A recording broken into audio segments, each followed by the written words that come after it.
¿Te han vetado o cerrado puertas por decir lo que... ¿Con qué famoso colombiano tendrías una cita sin pensarlo? A ver, ¿cuál fue el peor casting que...? Ay, sí. Ay, man. ¿Has salido con alguien solo por despecho? ¿Qué es lo que más odias de las redes sociales?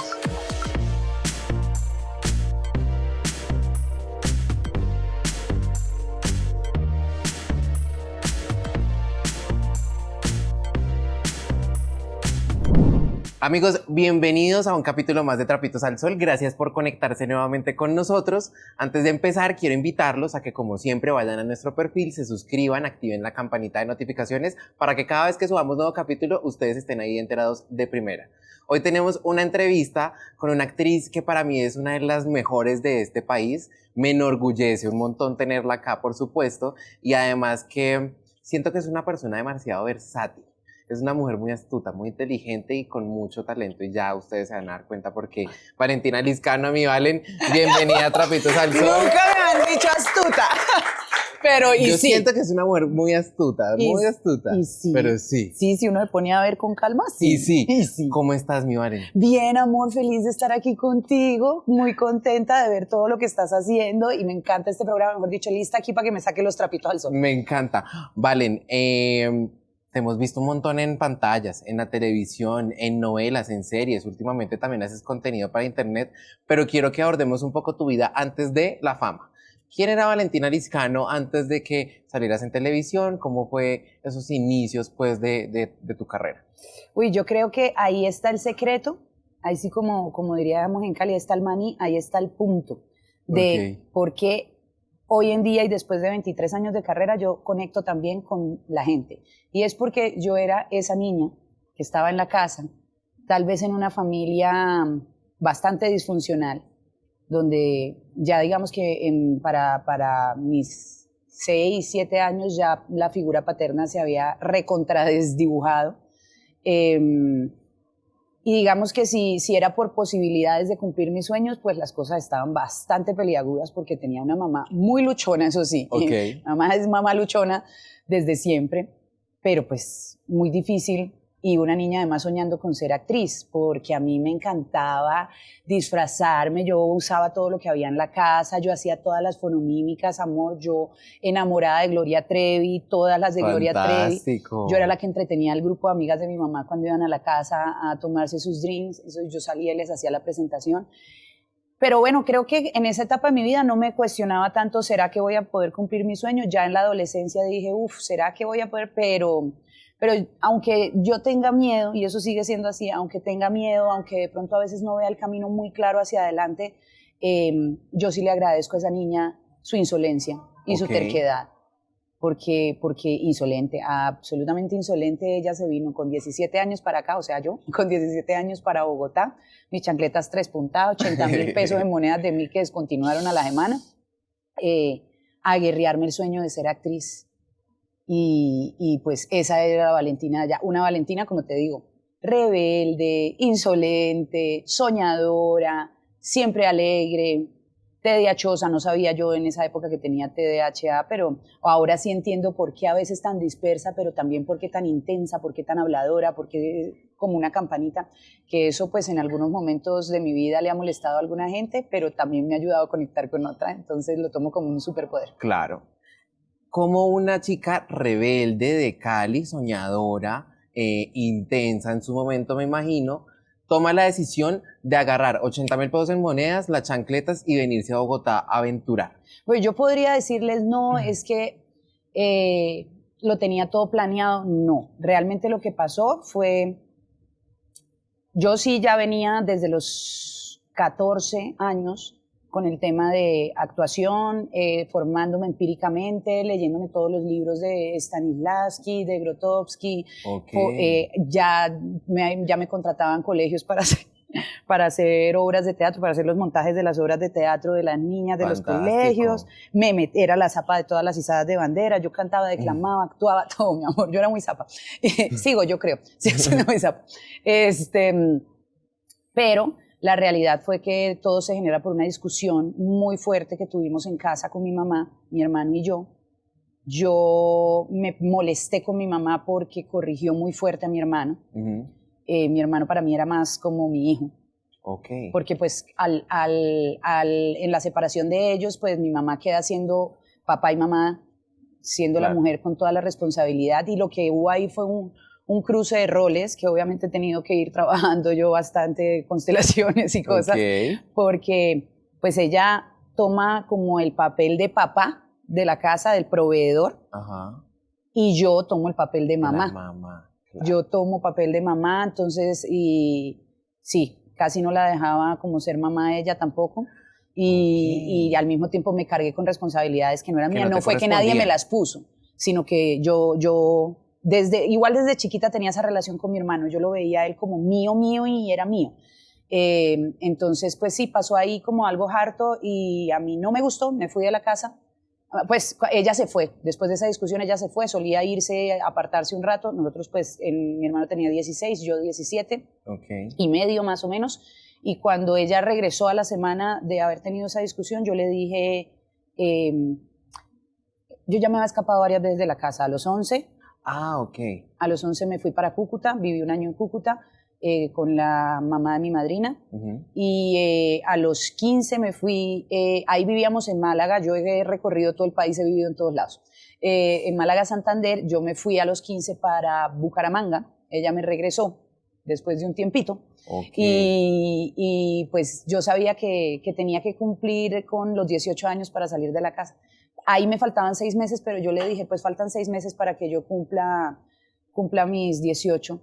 Entonces, pues tenés de dos, me voy, vuelves y me agarras. Tú sabes que si no me dejas ir, igual me voy a ir. Suélteme ya. Sí, suélteme, déjeme ir.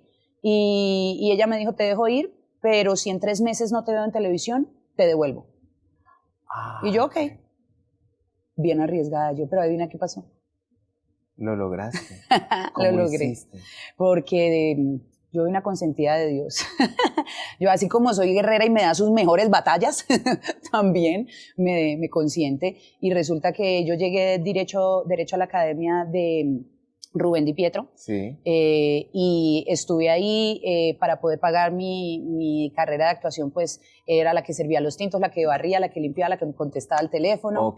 Era la asistente personal de él, le llevaba la agenda, le ayudaba con todo. Y un día me dijo como, mira, a las academias de actuación suelen llamar para pedir personal de apoyo.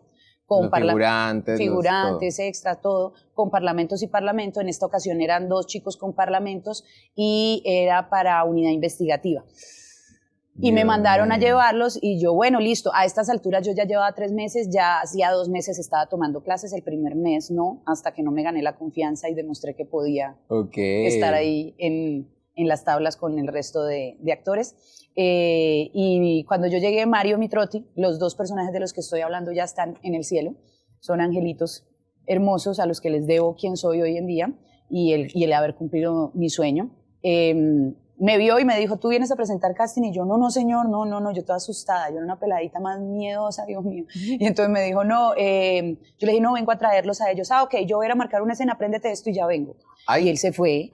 Y luego regresó y me dijo, ¿ya te la sabes? Y yo, sí, señor. A ver, y me pasó el texto ahí, me hizo el casting ahí para en un andén de la calle.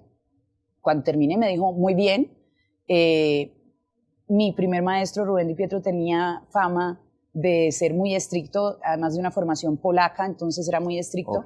Entonces casi todos los actores que pasamos por ahí en algún momento teníamos mucho miedo, mucho pánico. Entonces él me dijo como solamente que sepas que yo no soy Rubén, yo no pasa nada, porque es que la ceja no se te dejó de mover. O sea, lo hiciste muy bien, pero estás muy nerviosa. La ceja no se te dejó de mover. No, estoy así.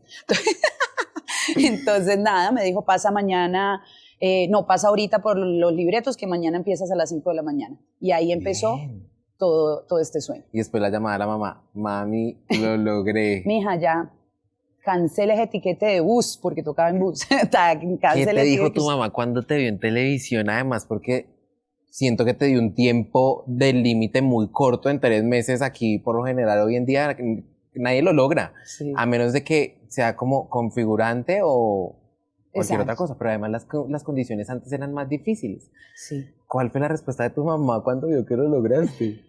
Ay, baby, pues yo debo decir que mi relación con ella en esas etapas de mi vida no era la mejor. Entonces yo también siento que ella me puso un deadline como bien cortico, como para tratar de que yo volviera a ella. Ah, ok. Sí me hago entender. Igual cuando me vio en televisión, esa primera vez pues se desmayó. Que yo tenía 2 escenas y en la segunda me mataron de una puñalada. Entonces ella sintió como que le dieron la puñalada a ella y se desmayó. No. Pero yo le he preguntado, mami, ¿tú creías que yo sí lo iba a lograr o no? Y ella me decía, sí, yo sabía que sí. Yo sé a quién crié, yo sé, sí es cierto, o sea, ella sabía que yo lo iba a lograr como fuera. Que tenías toda la capacidad para hacerlo. Amén. Muy en el fondo, entonces, también creyó en ti, era un voto de confianza. Sí. Y además, como enfrentarte a ti misma, que lo logras o lo logras en 3 meses o menos, pero ella sabía que lo ibas a lograr. Exacto, sí, no, igual mi mamá, sea como sea, y desde el lugar en el momento de mi historia en el que esté, yo debo decir que con las herramientas de ella o sin herramientas, siempre me ha apoyado. Siempre ha estado ahí en las buenas y en las malas, y sobre todo en las malas. Cuando uno sabe quién sí, quién no, ella es la única que no corre, ella es la que se queda, es la que resiste, es la que apoya, es la que me seca las lágrimas, es la que me dice, no, usted puede, y yo quiero una berraquita, así que levántate y sigue adelante. Entonces, de verdad que se lo agradezco el haber creído en mí. Divino. Hay algo que es muy común en los hogares colombianos y es también esa falta de la figura paterna. Y de cierto modo también me siento identificado contigo porque en algún momento de mi vida también pasó, aunque estuvo presente, pero no como uno quiere. Sí. ¿Cómo fue empezar a vivir ese cambio de que esa figura paterna faltara en el hogar y que ustedes tuvieran que, pues, cambiar roles en el que tú obviamente tomaste el rol de mamá, tu mamá de papá, pero todo fue cambiando? ¿Cómo fue ese proceso? Durísimo. Yo creo que lo entiendes cuando te digo durísimo. Para mí fue una tusa tenaz, porque mi papá era, pues, como creo que para toda niña y para todo niño, mi superhéroe. Era mi primer gran amor.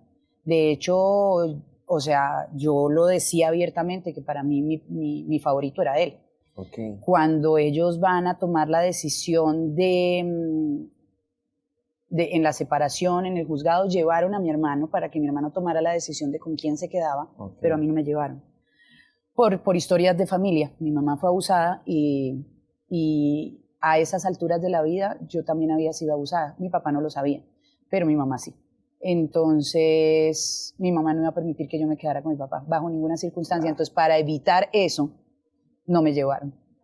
Mi hermano sí, que estuvo un tiempo con nosotras, después estuvo un tiempo con mi papá, un tiempo en que le fue muy, muy mal.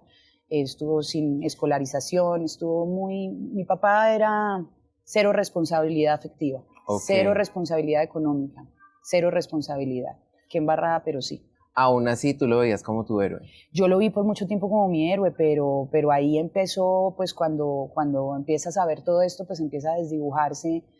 Y creo que eso ha sido una lucha hasta el sol de hoy, a mis 42 años, todavía como sanando cosas y entendiendo los por qué, sobre todo los para qué me pasaron esas cosas en la vida, y también entendiendo que mi papá era un ser humano, no era un superhéroe, no era un ser impoluto y sin mancha, era un superhéroe y era mi superhéroe, pero era un humano y cometió los errores que tuvo que cometer para su propio aprendizaje, para su propio camino, pero para mí fue durísimo. Yo duré al principio la rabia fue con mi mamá, como 1 año en el que era absolutamente monosilábica con mi mamá, absolutamente.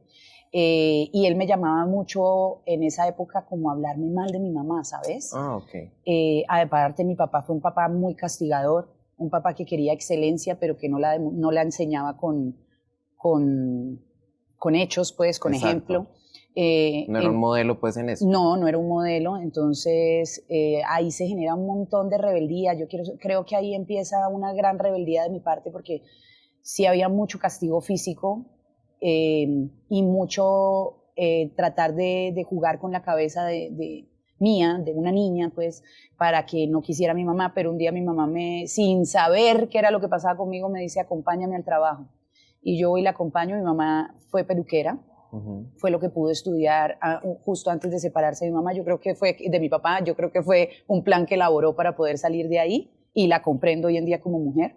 Y ese día me llevó a la peluquería, pero además mi mamá salía de la peluquería y yo a mí lo que me hacían creer era que mi mamá no era peluquera, sino que estaba haciendo cosas malas y que por eso nunca estaba en casa, que salía temprano y llegaba tarde. Y resulta que no, que era que salía a limpiar la casa de un señor para poder seguir ganando un poco más y poder sostener a mi hermano y a mí. Ese día me enfermé, porque uno también se enferma físicamente, somaticé todo cuando me di cuenta los grandes esfuerzos que hacía mi mamá por nosotros y lo grandísimamente desagradecida que estaba haciendo yo con ella. Y después obviamente mejora mi relación con ella y como a los 13, 14 años en una llamada de mi papá, ya vivíamos en Málaga, Santander, y mi papá casi nunca llamaba, él nunca se enteró cuánto costaba una matrícula, unos tenis. Yo fui la niña que heredaba, que nunca estrené, que heredaba uniformes, pero me ganaba, nunca hice bandera por buen comportamiento, pero sí por presentación, era impecable mi amor, usado pero impecable. Entonces, en una llamada casual, así después de muchos meses de no saber de él, pues hice algo de lo que no me siento orgullosa, que no se lo recomiendo a nadie, siempre recomiendo sanen sus vínculos con sus papás lo más pronto posible, porque ellos están también de paso en esta vida. Y a los 14 años le dije, si me vas a llamar a hablarme mal de mi mamá y no a preguntarme si necesito un par de zapatos o si tengo con qué pagar la pensión este mes, no me vuelvas a llamar. Y desde ahí no volví a hablar con mi papá y me dolió hasta el sol de hoy.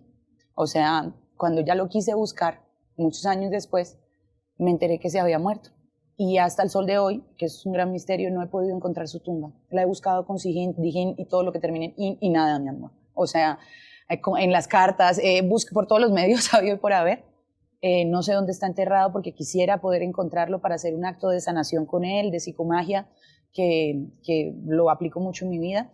Pero no he podido, entonces ha tenido que ser una sanación sin poder mirarlo a los ojos y decirle, pues, no me debes nada. Todo bien, simplemente fuiste un humano más, todo está perdonado, todo está sanado, antes te agradezco, porque gracias a las situaciones que tuve que enfrentar, soy la mujer que soy.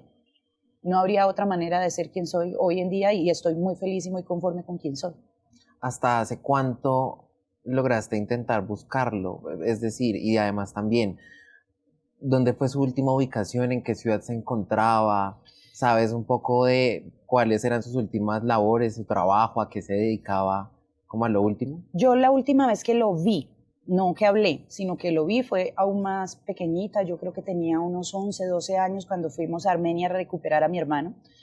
Fue muy triste porque yo vi a mi papá muy desmejorado, ese hombre guapo, divino por el que mi mamá se moría y yo también, ese ejemplo, ¿no? Pues se había desdibujado, estaba flaco. Yo recuerdo que lo más lindo que tenía mi papá era la sonrisa. Dicen que se la heredé. Y eso creo.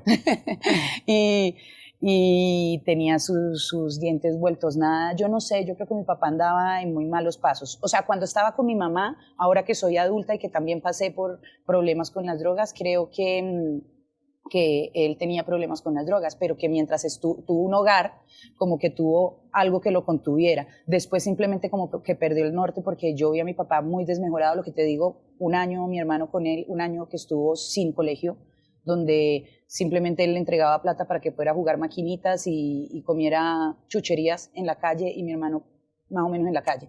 Y mi papá también, lo encontré así casi que un indigente.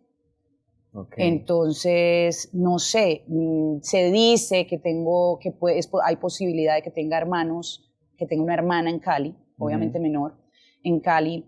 Se dice que mi papá estuvo tal vez en malas andanzas, se dice que su accidente fue en la vía entre Cali y Armenia, que fue un accidente automovilístico, eso fue lo único que pudimos averiguar con familiares que tenemos en la Dijín. ¿En la Dijín o en la Sijín? Bueno, una de esas. En una de esas entidades. En una de esas entidades gubernamentales. Entonces, sí, a ver, esto pasa con la muerte de mi hermano. Cuando muere mi hermano, mi mamá me dice, estoy buscando a tu papá porque él tiene que saber, pero no lo encuentro, ayúdame tú. ¿Hace cuánto murió tu hermano? Mi hermano murió a la semana que salí de Protagonistas, lo mataron. No. Me mataron mi hijo, mi primer hijo. Sí, es que no ha sido fácil, no ha sido un camino fácil, ha tenido muchas pruebas, por eso les decía con mucho humor y con mucha gracia, yo sé que Dios me ha puesto a mí sus batallas más más difíciles porque confía en la capacidad y en la fuerza que me dio en el corazón, pero pues también al mismo tiempo me ha dado muchas bendiciones. Hoy en día entiendo que si mi hermano no está en este plano y mi papá no está en este plano es porque así correspondía.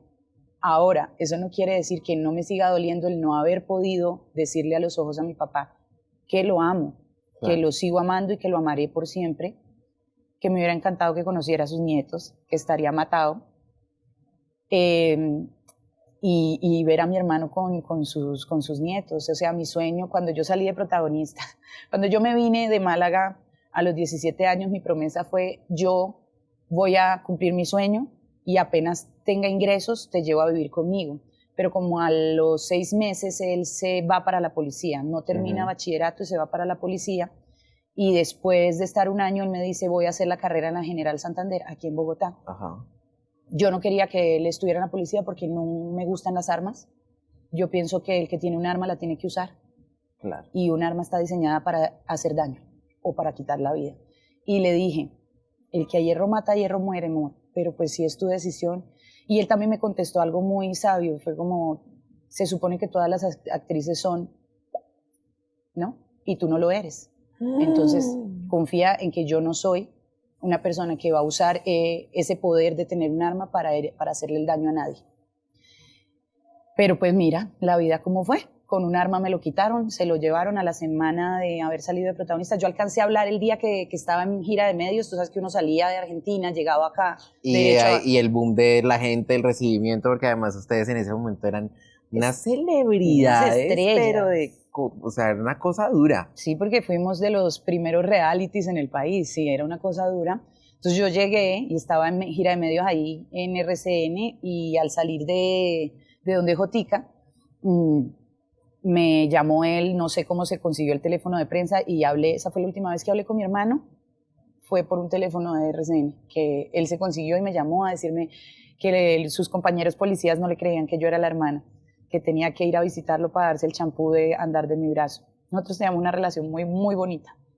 Y a los 8 días eliminaron a otro compañero con el que durante el programa pues hubo como química y esto. Entonces, tú sabes, el bochinche, todo eso vende. Entonces me llamaron al set a recibirlo a él y a aclarar que no habíamos tenido nada para que la novia que tenía en ese momento no se rayara. Okay. Y yo fui, cuando estaba ahí, estaba así como en este momento con el celular al lado, aquí atrás. Y esa vaina, pero pues el 1100 no paraba de vibrar. Cuando yo terminé la entrevista tenía más de 12 llamadas perdidas de mi mamá y de la pareja que tenía en ese momento.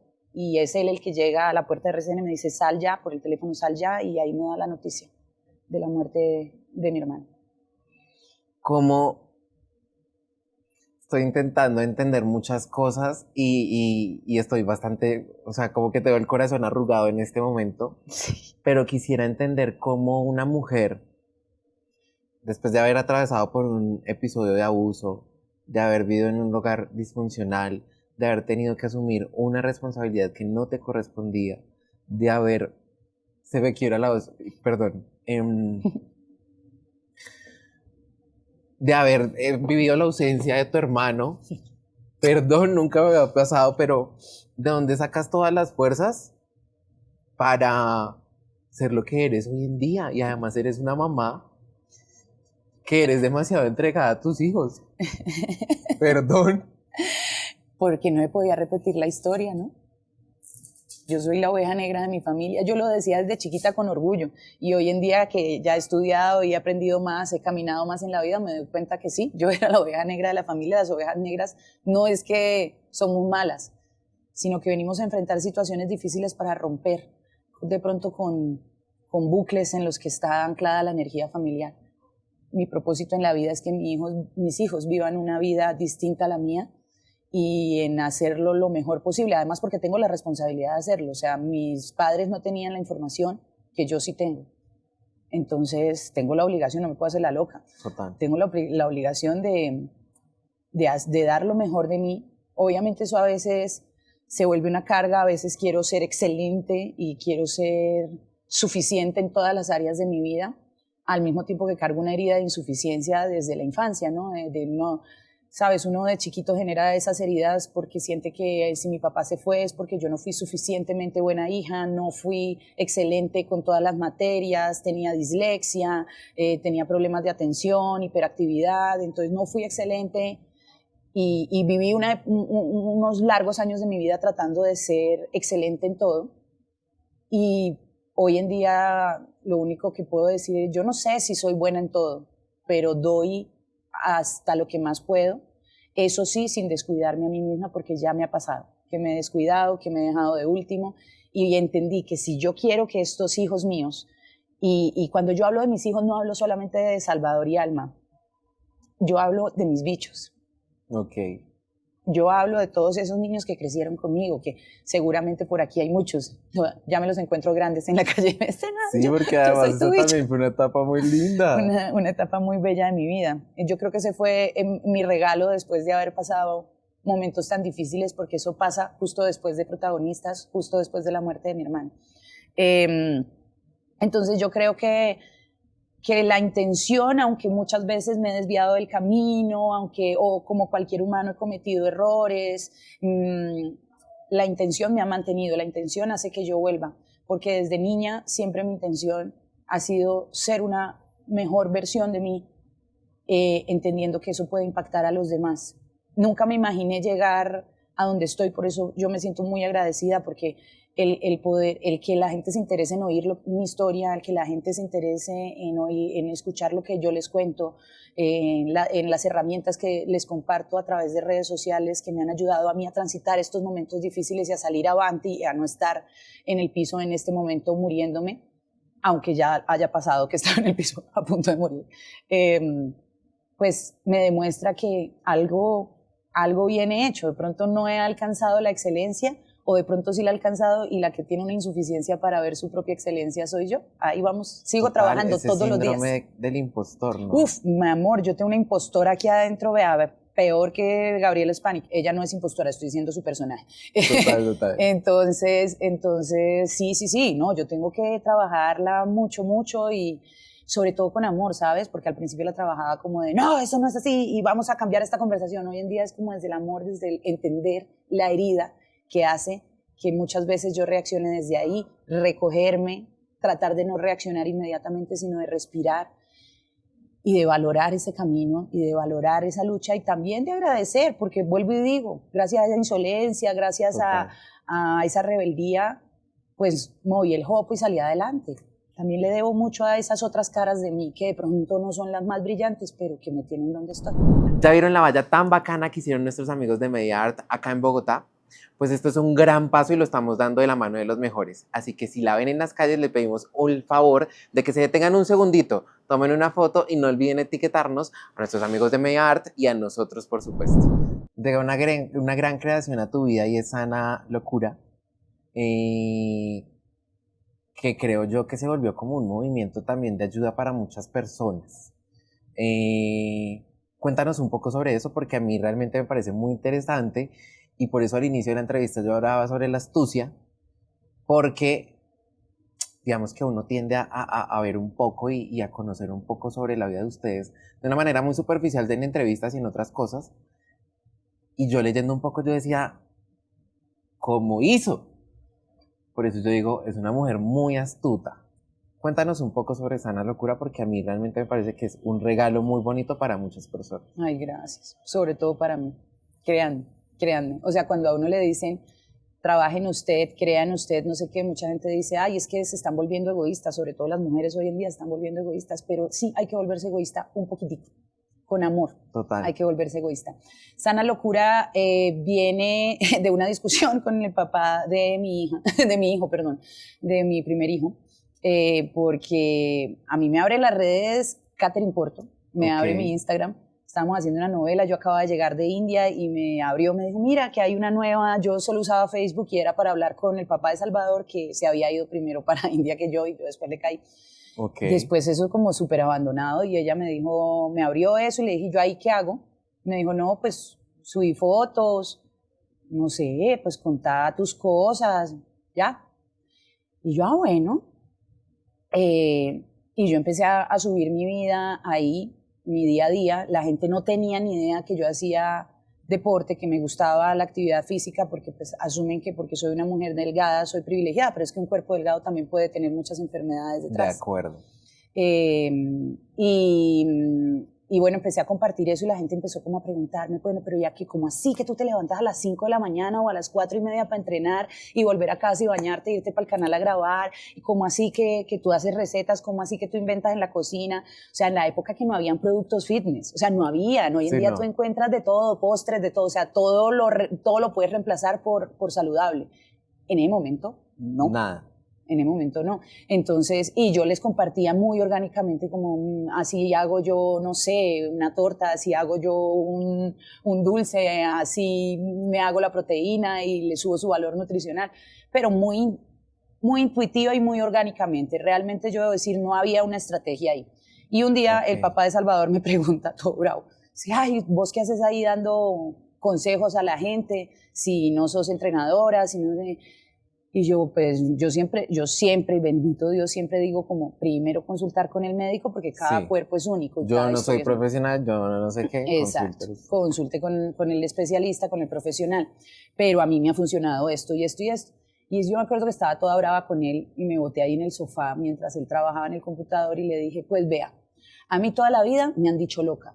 Desde que tengo uso de razón, siempre he sido calificada de loca. O sea, no tuve que esperar a tener un novio para que me dijera loca, no. Claro. Antes de mi primer narciso, a mí ya me estaban diciendo loca. ¿Y cuál es mi búsqueda en la vida?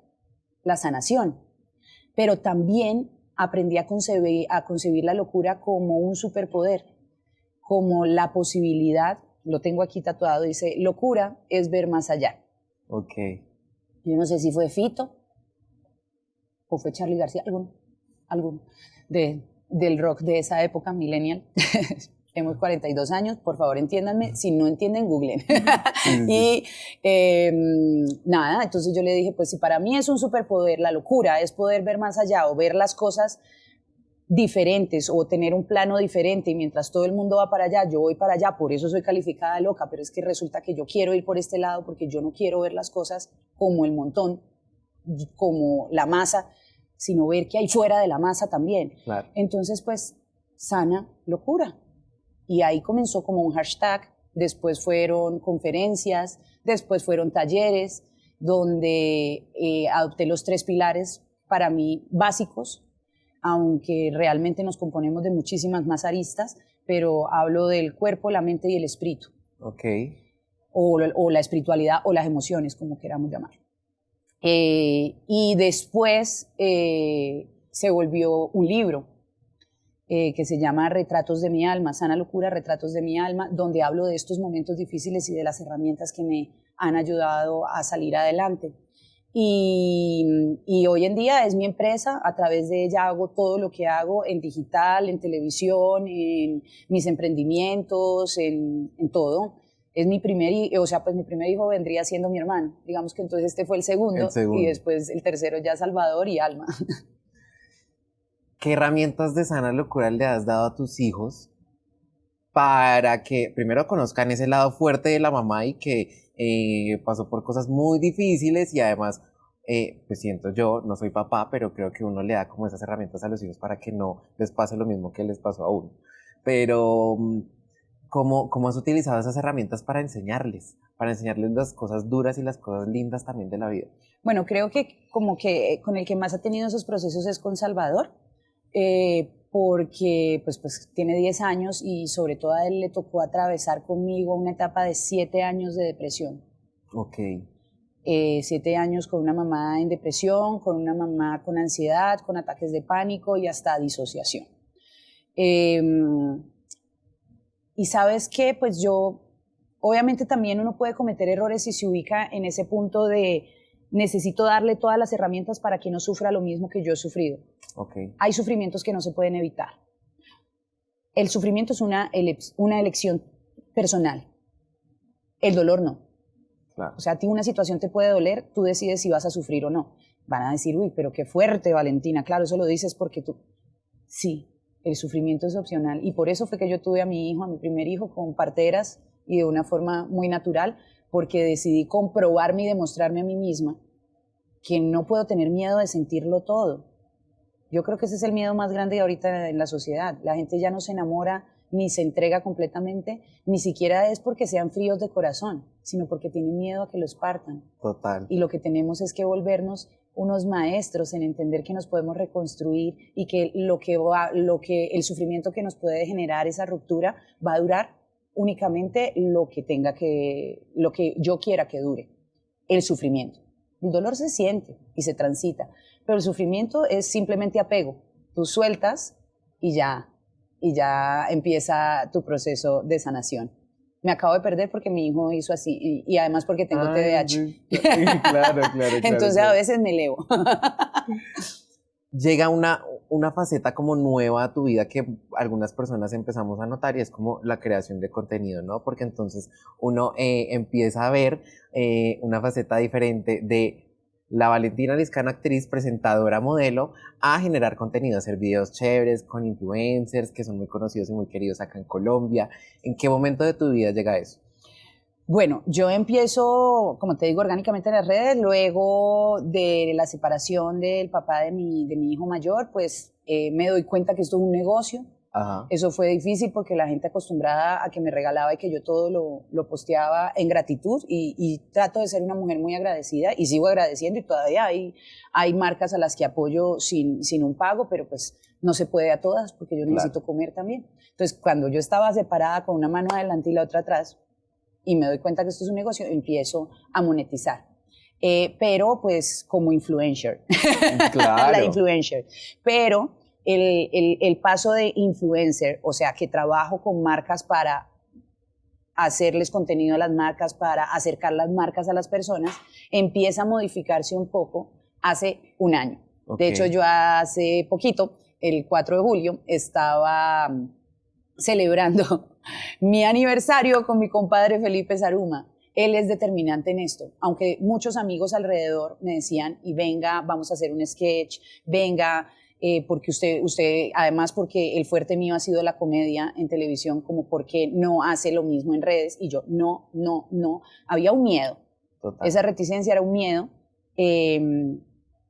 Sí, como que todavía hay muchos compañeros de actores que dicen lo que yo decía en ese momento y es como, no voy a prostituir mi actuación en redes sociales, esto es otro universo y mi arte, es que lo que es la actuación para los que estamos aquí porque la amamos más allá de si somos famosos, exitosos o no, sino porque es que tener la oportunidad de actuar, simplemente de estar en un set, sea grande, chiquito, pequeño, mediano, lo que sea, nos alimenta el alma, pues ha sido difícil dar esa transición, pero cuando llega Felipe Saruma y me dice, oiga, a mí me gustaría, yo tengo un sueño, resulta que a él le gustaba mucho Aquí no hay quien viva, admirador total de Aquí no hay quien viva. Uy, y esa serie o novela, bueno, esa serie, novela, es muy buena y hay muchas notas de humor, o sea, actores buenísimos, mejor dicho, no, es una vaina loca. De las grandes bendiciones de mi vida Aquí no hay quien viva, porque yo salgo de Bichos a hacer Aquí no hay quien viva y entro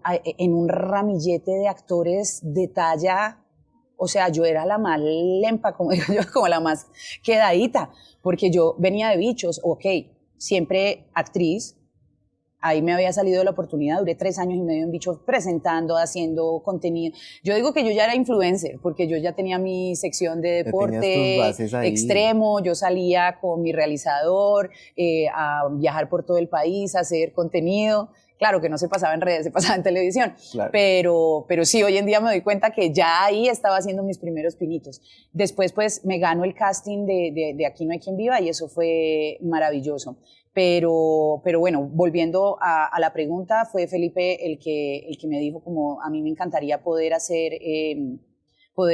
actuar hacer algo con usted y con Jimmy Vázquez.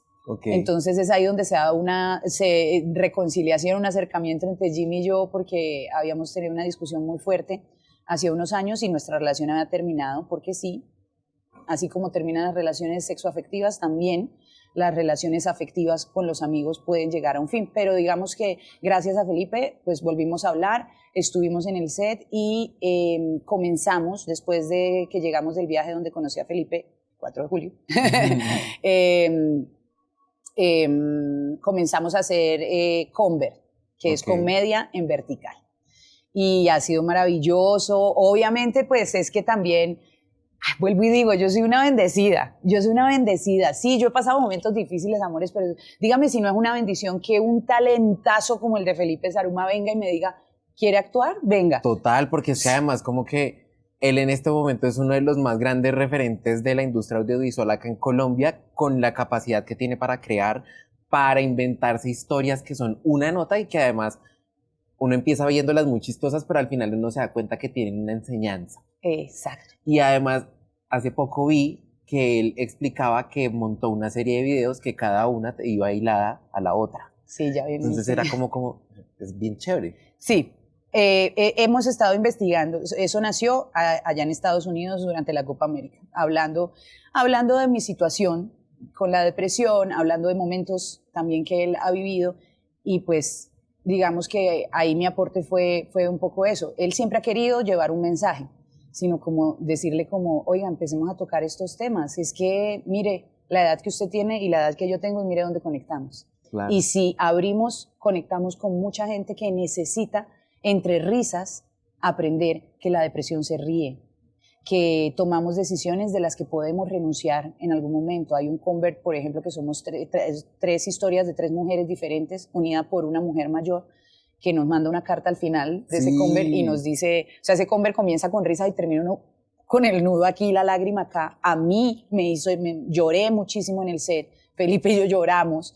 Él después montó un detrás de cámara donde llorábamos porque yo le decía, wow, cómo me toca, y lo hicimos, nosotros nos demoramos en cada idea del guión, o sea, planteamos la idea y podemos demorarnos hasta un mes, donde está Felipe, donde está Julián, donde está Chus y donde yo estoy involucrada, y también como el equipo que ya él tenía formado con otros creadores como Giselle, otras actrices como Dani Donado, o sea, como que hay un combo que se ha ido armando en el que protegemos la energía en el set, la tranquilidad, la frescura, el hacer nuestro oficio con amor y respeto, pero con mucho profesionalismo, y siempre entregar un buen contenido que llegue al corazón, que conecte, pero no solamente porque yo quiero que conecte y estés ahí y el algoritmo me dé buenos números a mí, no, porque yo quiero que cuando ese Convert termine, yo no, todo el equipo, queremos que cuando eso termine te quedes con un cuestionamiento, con una pregunta, porque cuando se generan preguntas, tu propia mente va a encontrar la manera de darte las respuestas. De acuerdo, wow. Estoy fascinado. Casémonos. O sea, estoy como fascinado con muchas cosas. Siento que esta entrevista es demasiado atípica para mí en muchas vainas porque me rompió completamente los esquemas en muchas cosas y hasta podré parecer torpe en algunos momentos de la entrevista, pero me vale huevo porque estoy demasiado feliz. Pero bueno, quería tocar un tema también muy importante y es llega la TDAH a tu vida. ¿Cómo te das cuenta? ¿Cómo es vivir con TDAH? ¿En qué momento uno va al médico y uno sospecha que tiene algo? ¿O cómo te lo descubren? ¿Cómo fue? Bueno, pues yo creo que yo estoy conectada con la terapia por ahí desde los 7 años, porque mi mamá pues sí apenas se separó, lo primero que hizo fue llevarnos a terapia a mi hermano y a mí. Okay. Ahí se demostró 2 cosas importantes. Una, que la terapia siempre tiene que acompañarnos, y en los procesos de separación los únicos que necesitan terapia no son los papás, los hijos también. Total. Porque hacen parte de la dinámica de un hogar.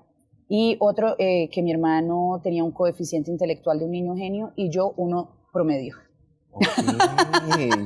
Eso generó en mí una competencia tenaz, a pesar de todo el amor y todo, como de no, a mí no me van a, no, y yo puedo. Y pues sí, mis amores, con un coeficiente promedio hemos llegado lejos. Ok. Entonces, sí, yo siento que la terapia ha sido algo normalizado en mi vida. Y como te digo, he pasado por depresión, he pasado por diferentes momentos donde he necesitado ese apoyo. Voy y vengo, no estoy todo el tiempo en terapia. Sobre todo ahorita estoy como en un descanso, parce, porque es que estos últimos, lo que te digo, los últimos 7 años, pues de mi recuperación, digamos que empezó hace 1 año y medio, donde mi mente está mucho mejor. Pero estando transitando eso, pues obviamente lo hablaba, hubo momentos donde yo no podía memorizar nada. ¿Tú te imaginas la angustia siendo actriz? Además, siendo actriz es como... Y cuando a veces uno no da con directores que sean buen partner, buena onda, y es como... Uno siente ese peso, o bueno, ustedes, porque yo no soy actor, pero sentir ese peso de... No, pero es que igual en el periodismo, en la presentación, o sea, también se necesita de mucha memoria y de mucha rapidez mental, eso se llama sinapsis. Y yo estaba pasando por un momento de mi vida tan oscuro y tan aterrador que de pronto yo iba a grabar un contenido para redes sociales, iba a decir algo, estaba dando una conferencia y me quedaba en blanco. Ahora, yo he aprendido algo. Antes de que me tiren al piso, yo me tiro sola. ¿Me entiendes? Así yo no le doy oportunidad y por eso es que yo no tengo problemas con ningún programa de chismes, con ningún periodista. Mi amor, porque todo lo que tú vengas a decir de mí, yo ya lo dije. Yo ya lo dije. Si alguien se tenía que tirar duro en algún momento, fui yo, me tiré duro, ya no me tiro duro. Pero yo lo he dicho todo. Entonces, como que no pasa nada, pero ahí en las conferencias yo le decía a la gente, bueno, yo no sé qué me está pasando, debo tener hambre, no estoy haciendo sinapsis, ¿en qué iba? En tal, yo volví ahí conectado. O pedía un segundo, me tomo un café, un segundo voy comiendo algo, porque sí, también tiene mucho que ver con la mala nutrición y yo no puedo pasar tiempo muy largo sin comer. Pero sí, el TDAH fue así, en terapia como que empezamos a hablarlo, lo hablaba en terapia y lo hablaba a la vez con una amiga terapeuta que no me lleva a mí como tal en su terapia, pero usted sabe que uno con los amigos de terapia. Sí, total. Y ella fue la primera persona en decirme, porque un día yo le dije, de hecho yo le estaba hablando de otra cosa y le dije, ¿será que yo soy narcisista? Tengo miedo, ¿será que sí? Porque mira que el narcisista tiene la total incapacidad de ver sus embarradas, o sea, de ver problemas. Que se está sintiendo, que se está imponiendo, que está imponiendo poder, que está disminuyendo al otro. Y yo le decía, tengo miedo de ser narcisista. Me dijo, no, usted será histriónica, pero narcisista no. Y sí, ya ahora que he estudiado con Efrén Martínez, sí, tengo histrionismo, pero no narcisismo, bendito Dios. Ahora todos los seres humanos tenemos momentos narcisistas. Claro, todos tenemos una pequeña dosis de narcisismo, de histrionismo, de todo. Exacto, pero ni es rasgo de mi personalidad, ni tampoco es un trastorno, porque son dos cosas diferentes también.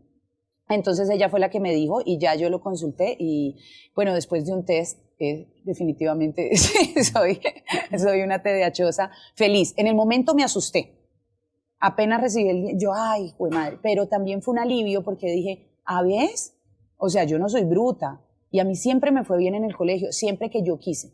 Cuando yo empecé con el cuento de la actuación, yo decía, ¿yo por qué tengo que aprender inglés? ¿A mí eso para qué me va a servir? O sea, eso no, porque además yo era súper revolucionaria, entonces yo decía, yo andaba con el pin del Che Guevara acá, con mi boina. Con la boina. Y siempre decía como, no, a mí no me interesan los Estados Unidos para nada. Entonces, una decisión y un pensamiento bastante poquitico, bastante diminuto, ahí no tuve visión de la vida, entonces me limité. ¿Pero por qué? Porque mi interés pasó a ser actriz, y yo pensaba que como actriz eso no lo iba a necesitar, claro. Que a quién me iba a ver el trinomio no sé qué, que para qué me iba a servir saber sacar la raíz cuadrada, que eso para qué me iba a servir. Uno siempre lo piensa. Uno porque es tan bobo. Yo siempre que estaba en el colegio decía, pero ¿para qué se desgastan? ¿Por qué me tienen que regañar o por qué me tienen que meter esto por las narices si no lo voy a usar? Yo no voy a ir a comprar el pan fraccionando, haciendo todas las maneras. No lo voy a hacer. Deme 3/4 de pan. No va a pasar, pero bueno. Pero bueno, sí sirve para la carne después. Para saber si la carne. De la carne. 3/4.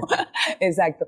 Pero sí, yo también, yo tenía ese pensamiento, pero ya después, pues con el diagnóstico yo me doy cuenta por qué cuando yo tengo un interés genuino en algo, entro en hiperfoco, o sea, hiperconcentración. Claro. Si yo estoy aquí contigo y estoy súper conectada y no pasa mi hijo por aquí por detrás, pues yo estoy contigo.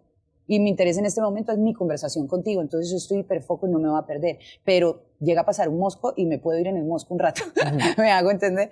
Entonces, es aprender a controlar, a entender en qué situaciones o qué cosas te pueden poner en un modo, a ver, yo entro como en un modo de frustración y me apago y si tengo muchas cosas encima es como, a mí no me gusta incumplir, a mí, por ejemplo, en generación de contenido. Tú tienes unas fechas para entregar y generalmente los clientes es como, sí, y mañana ya quiero el video. Ay, Y a veces desconocen un poco todo el proceso creativo que hay detrás, entre el guión, la idea, ejecutarla, producirla, ¿no? Toda la cosa. Y a veces me saturo de trabajo, entre la casa, la maternidad, las redes sociales, la televisión, todo. Y es como, he aprendido a desarrollar estrategias, entonces a ser más organizada. Una persona con TDAH necesita organizar su desorden. total. O sea, viva con su flow, con su desorden, pero búsquele una manera de organización. Entonces a mí me sirven las listas, yo además me apoyo, tengo mi círculo de apoyo en el trabajo donde ya saben cómo soy y sabemos ya todos cómo sacarnos provecho, porque además hay varios TDAHosos y me gusta trabajar con gente TDAHosa. Entonces, porque son mentes divergentes, ven las cosas diferentes como las veo yo. Claro. Mira, por ejemplo, una cosa que me pasaba en el colegio. Si el álgebra de Baldor decía que arrancaba aquí despejando la X y tenía que llenar todo el bendito tablero hasta despejar la X, y yo de pronto llegaba X, otro proceso de aquí de la mitad, dio tanto. Los profesores se salían de los chiros. Y yo, pero claro. A ver, ¿a usted qué le interesa? ¿Que yo le demuestre que me aprendí todo el proceso o que lo entendí tan bien que puedo saltar de aquí a acá y llegarle al mismo resultado? Fantástico. Para la rectoría. Bueno, Valen, vamos a entrar en una sección que es mi favorita y sé que nos va a ir muy bien en esta sección, y es el tendedero. ¿La que me quito la ropa? No, por favor. Tengo una serie de tarjetas acá con distintas preguntas. Estas preguntas pues son de temas bien distintos a lo que hemos hablado. Algunas pues se parecerán un poco, pero son preguntas bien interesantes. Entonces, pero estoy segura que sí, mi amor. A ver, vamos a ver. ¿Te han vetado o cerrado puertas por decir lo que... En medio de esa rebeldía. Ay, amor, sí, pero es que estoy volviendo a RCN. Tengo que hablar de eso. Era otra... No, mentiras, pero yo lo he dicho. Sí, hace mucho tiempo no actuaba en RCN. O sea, sí había hecho parte, digamos, fui profesora en Protagonistas. Pero claro, como RCN fue mi primera casa, me conocieron esa parte insolente y rebelde. Y en algún momento fui muy insolente y dije cosas que todavía puede ser que considere verdad, pero de la manera inapropiada, con una persona que en ese momento era muy importante para el canal. Además, una persona de Dios. Okay. Pues no quiero profundizar porque yo sigo pensando lo mismo que en esa época, solo que lo dije muy mal, o sea, agarré a patadas una puerta en un viaje del canal, en fin. ¿Se acuerdan que dije que había tenido problemas con las drogas? Bueno. Entonces, obviamente, si tú le metes alcohol o le metes droga a alguna herida, algo que te está doliendo, que te está incomodando, pues nunca lo vas a gestionar bien. Claro. Entonces, siento que sí, estuve por muchos años lejos del canal en la parte actoral por ese comportamiento. Ok. Aquí. Eso la puedes dejar ahí. A ver, el color de mi hija. ¿Con qué famoso colombiano tendrías una cita sin pensarlo?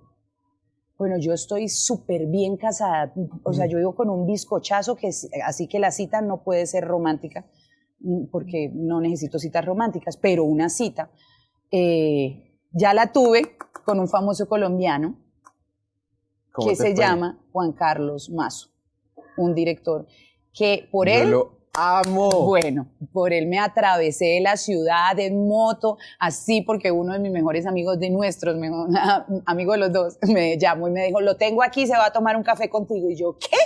¿Cómo es que eso? O sea, yo me fui trepando en una moto por allá, suba la parte más, hasta RCN, o sea, en serio, literal, me atravesé la ciudad para conocer a ese hombre y lo volvería a hacer. Si no lo conociera en este momento, lo volvería a hacer. Y es fantástico. Es fantástico, aparte que es un bizcochazo, es un hombre talentoso, yo lo quería conocer por eso, es uno de los directores, así que me muero todavía, y me muero y sigo poniéndoselo ahí al universo. Yo quiero trabajar, quiero que ese hombre me dirija en algún momento de mi vida. Y así va a ser. Me encanta que lo decretes. A ver, ¿cuál fue el peor casting que...? Ay, sí. Ay, man. Jesús. Mira, y se me vino de una a la cabeza, fue... Ay, en Fox Telecolombia. ¿En serio? ¿Qué estabas haciendo? ¿De qué No, trataba? que no hice. No estudié mi escena, me confié. A ver, si bien les conté que he tenido problemas con mi memoria, gracias a Dios ha mejorado muchísimo y por eso como que la felicidad y por eso digo estudio esto y estudio lo otro porque tengo que estudiar, ya, yo no sé cuándo se me vuelva a ir esta vuelta para otro lado. Digo, la memoria, la cabeza, la capacidad de aprender que amo. En ese momento de la vida estaba muy confiada. Ok. Y como que sí, fue un casting así como de un día para otro, a mí me valió madres y yo dije, yo en maquillaje me aprendo la letra, eso está como, lo miré por encima y eso está como fácil, en maquillaje sí, eso ya la tengo clara. Parce, cuando yo entro al set y empiezo,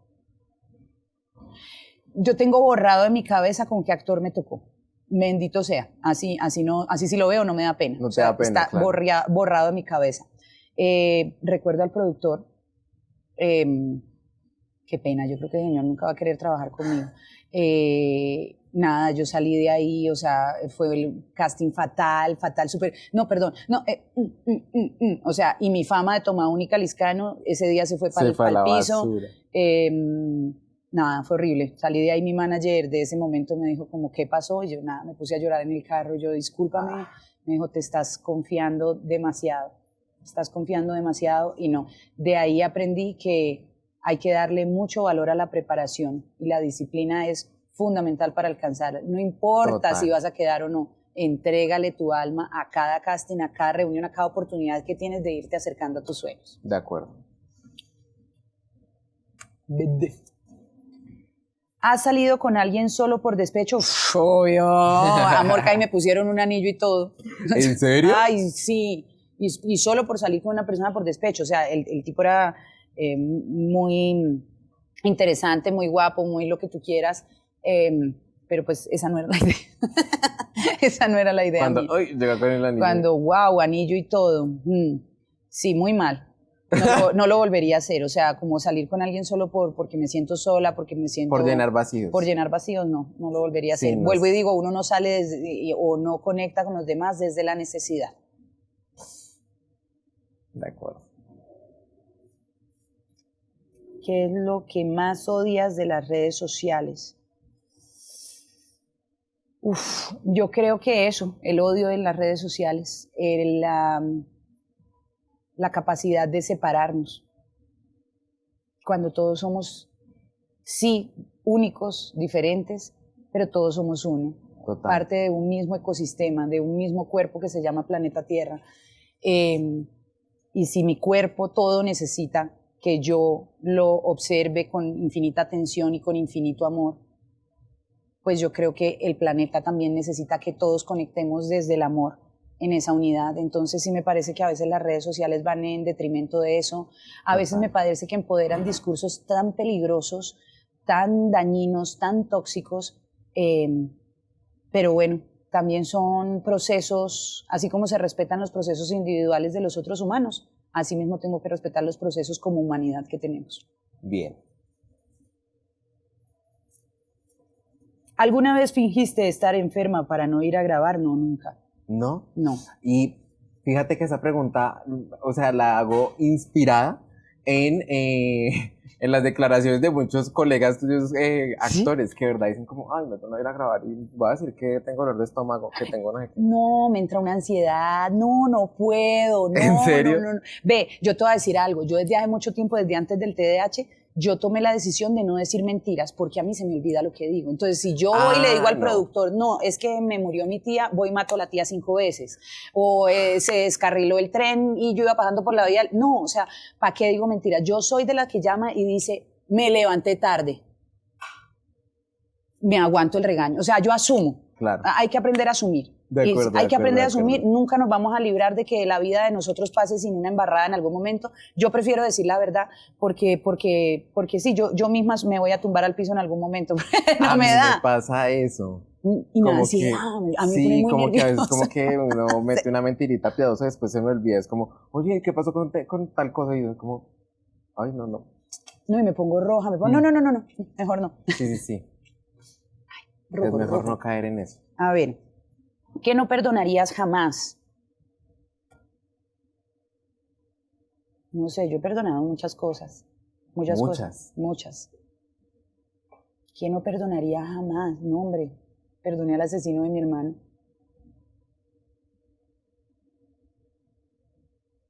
No sé. Yo creo que se metan directamente y gravemente con alguno de mis hijos. Claro. Podría ser.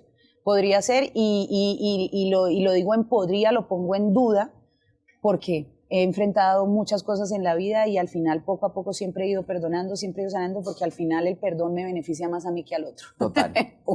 Entonces, lo perdonaría yo creo que todo. Esto, la última. Vamos a ver, ¿qué dice? ¿Algún comentario que te marcó negativamente y aún recuerdas? Sí. Pues hay muchos comentarios que en algún momento me han dolido bastante, pero creo que, los comentarios que tocan a mis hijos, ahí. De acuerdo. Ahí yo creo que las veces que he estado embarazada, pero sobre todo el embarazo de Salvador, cuando me decían que ese niño va a nacer con problemas o va a nacer muerto, porque yo fui de las primeras que mostró que una mujer, de las primeras en Colombia, pues, que una mujer podía seguir con su actividad física en el mismo nivel, seguirse entrenando. De hecho, es por eso que yo me certifico como entrenadora, porque nadie me quería entrenar porque estaba embarazada. Okay. Y me dio mucha rabia, porque yo sentía y sabía que mi cuerpo tenía la capacidad y la necesidad de seguirse moviendo. Claro. De alimentarme saludable, aún más tenía la necesidad, porque ahora tenía que alimentarme muy sano por 2. Es que comer por 2 es nutrirme por 2, claro. No llenarme por 2. Entonces creo que eso a mí me dolió, además porque en un momento estaba súper hormonal con el embarazo y yo lloraba, Dios mío, yo no podía creer la crueldad de la gente en redes sociales, pero bueno, eran mis comienzos en redes sociales y era mi primer embarazo, ya eso no me hiere. Mi Valen, pues agradecerte de verdad por este espacio, por aceptar esta invitación. Lo que te decía, es una entrevista bastante atípica para mí, porque rompió y me sacó de muchas cosas. Hay muchas historias que uno suele escuchar, pero particularmente esta me tocó bastantes fibras y salgo muy feliz. Ay, amor. Realmente acá, muy feliz. Gracias de verdad por tu historia, por abrir tu corazón con nosotros, por ser tan amorosa. De verdad, la gente supiera y la gente pudiera sentir la vibra y la energía tan linda que emanas. Para todas las personas que de pronto no te siguen en redes, ¿cómo te pueden encontrar? Cuéntanos, por favor. Primero que todo no comprendo porque no me... Pero si no me sigues, si no tienes la dicha de estar por allá, de reírte y de aprender cositas al lado mío y junto conmigo, pues te invito a que me sigas en @valeliscano en Instagram, @valeliscanoa en TikTok, porque no creas, también estoy en TikTok, no bailo tan bonito coordinada, pero en freestyle sí. Y nada, por ahora así, también en YouTube, que estoy empezando a moverlo, Valentina Liscano. Ahí vas a encontrar cosas del pasado, pero ahorita vas también a ver cosas nuevas, porque es que el YouTube es duro. Es berraco. Vea. Es berraco, toca sudársela y toca, me dicho, esforzarse sí. Para hacer cosas que le gusten. Y ustedes que nos siguen, la invitación es, amores, quiérannos o no, dejen su like, pongan su comentario, compartan y guarden. Gracias, porque eso es como el aplauso digital que nos dan y que nos dicen por ahí. O échenos el madrazo también, pero de una vez comparte y guarda para que nos siga echando madrazos de vez en cuando, porque hasta eso nos beneficia. Gracias. De acuerdo. Ustedes, muchísimas gracias de verdad por conectarse con esta entrevista. Quiero darle un agradecimiento muy especial a Kebs. La ropa que estoy usando hoy es de Kebs, así que si ustedes están antojados de algo, los invito para que vayan a sus redes, miren el catálogo y si se antojan, lo compren. A propósito de eso, Valen, nuestros amigos de Kebs te enviaron un regalo muy especial. Ellos tienen línea para niñas también. Así que Valen, para que por favor lo disfrutes. Venga, no vamos a chismosear rapidito, chismoseémoslo para que los demás vean. En estos días me lo ven, yo me lo voy a estrenar aquí en Bogotá. Vean, eso es como un body enterizo. No, de todo mi gusto. Esto es a mí amo los bodies. ¿Qué tal esta tela y la espalda descubierta? Coqueta. Yo siento que lo más sexy que tengo yo es mi espalda, así que a bolear espalda, mi amor. También un agradecimiento muy especial al Hotel Holiday Inn Suite Express por prestarnos este lugar y este espacio tan lindo para poder grabar hoy. Gracias, nos vemos en un siguiente capítulo y nos vemos más adelante. Chao, chao.